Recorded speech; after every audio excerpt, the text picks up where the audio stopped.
dystopian literature has marked its narrative blueprint through the science fiction arc of socio-political critiques that are closely tied to the contemplation of the human race under the assumption of collective futurity. The narrative is situated at the dichotomy of humanism and post-humanism, in which the latter is vital for the purpose of assuring the established essence of the former. While David Mitchell's Cloud Atlas and other dystopian narratives such as The Hunger Games resonates an anthropocentric voice that echoes human beings as the ultimate savior in a history of emancipation, in Never Let Me Go, Kazuo Ishiguro narrates his dystopian realm through the passive eyes of the non-human human who embraces her predestined mortality with open arms. While following Kathy's life, a prevailing sense of despair hovers over the atmosphere and lingers past the ending as she looks forward to her imminent donation after she resolves to retire from her carer career.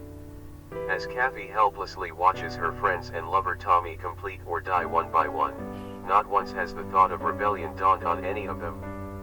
How does one simply consent to impending doom forced into their hands as easily as Kathy and the clones?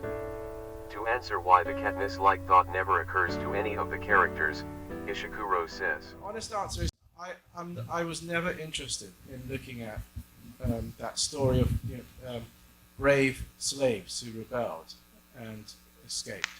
I like those stories. I think there are many of those stories, both in film and in book. I'm fascinated by the extent to which people don't run away. And I think if you look around us, that is a remarkable fact. How much we accept what fate has given us. As Ishiguro answers, he simultaneously strikes a counter-question that invalidates the humanist notion of human agency.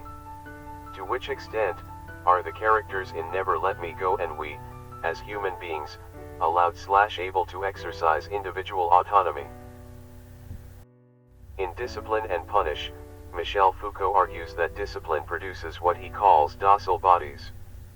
Through his analysis of modern institutions such as hospitals, schools, and militaries, Foucault postulates that modernity views the body as an object and target of power, and that utility becomes an ideal imposed upon bodies that function within the economic, political, and transnational contexts of the new industrial age.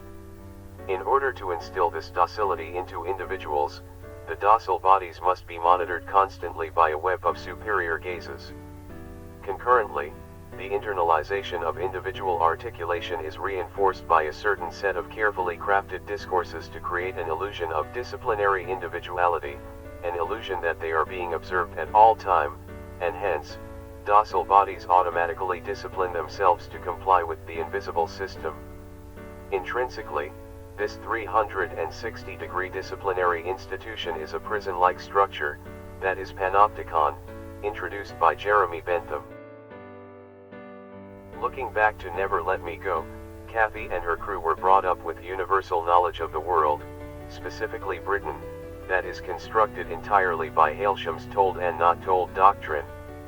Miss Emily, as the director of Hailsham, ensures that the students are sheltered by the fact that they are clones, and that they are fed with an incessant dose of foggy truths, which is just sufficient to cultivate and sustain the state of docility. During Kathy's time as Ruth's carer, they reminisce their youthful time hiding out in their secret places. They both expressed a petrifying attitude towards Miss Emily's watchful gaze.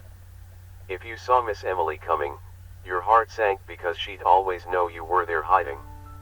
It was like she had some extra sense. You could go into a cupboard, close the door tight and not move a muscle, you just knew Miss Emily's footsteps would stop outside and her voice would say, "All right. Out you come." Under strict surveillance, Hailsham operates as the actual physical panopticon that disciplines the students to submit to a familiar sense of omnipresent surveillance. The result is as expected, the students are consciously cautious when they interact with each other. The most implicit instance of this is when Kathy engages in a conversation with Tommy. Every time she has to stage the conversation as if it is the most casual and banal affair that no one should pay attention to them. Within the Panopticon, Kathy and Tommy are taught to internalize their subjectivity through the discourses of humanism and heteronormativity. According to Kate Coper, The humanist perspective postulates that humanity can be explored through a binary opposition of concepts such as authenticity and inauthenticity.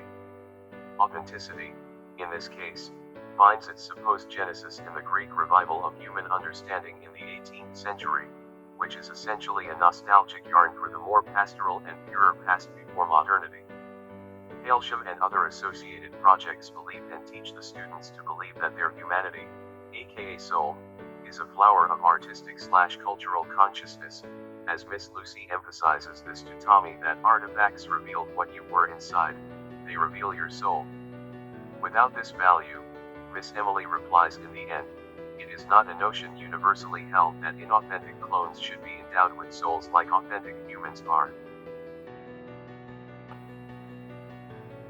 The myth of heteronormativity serves to fortify the established dichotomy of human authenticity.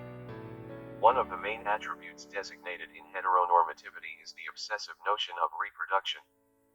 Historically, the power play between heterosexual genders was won by the patriarchal team, which regards female bodies as bearers of children for kinship as well as the nation.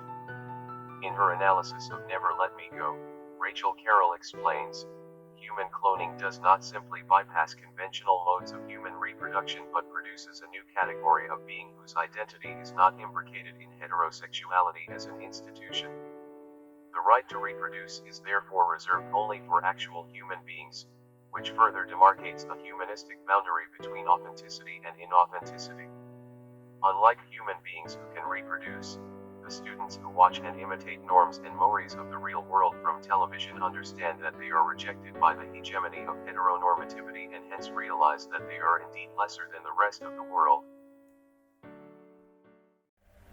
Under the restless gazes of Hailsham Panopticon, the characters see no choice but to efficiently function under the societal demand for reproductive human cloning. Indoctrinated in the discourses of humanism and heteronormativity, the students become docile bodies in their own accord and literally give up their own organs to keep the will of the human society going. Thinking back to the aforementioned question of human agency, it is thus elusive to conclude if these characters have a say in their choices in life at all. This same answer might also be plausible to us who live under the modern state's panopticism, as Ishiguro remarks, how much we accept what fate has given us.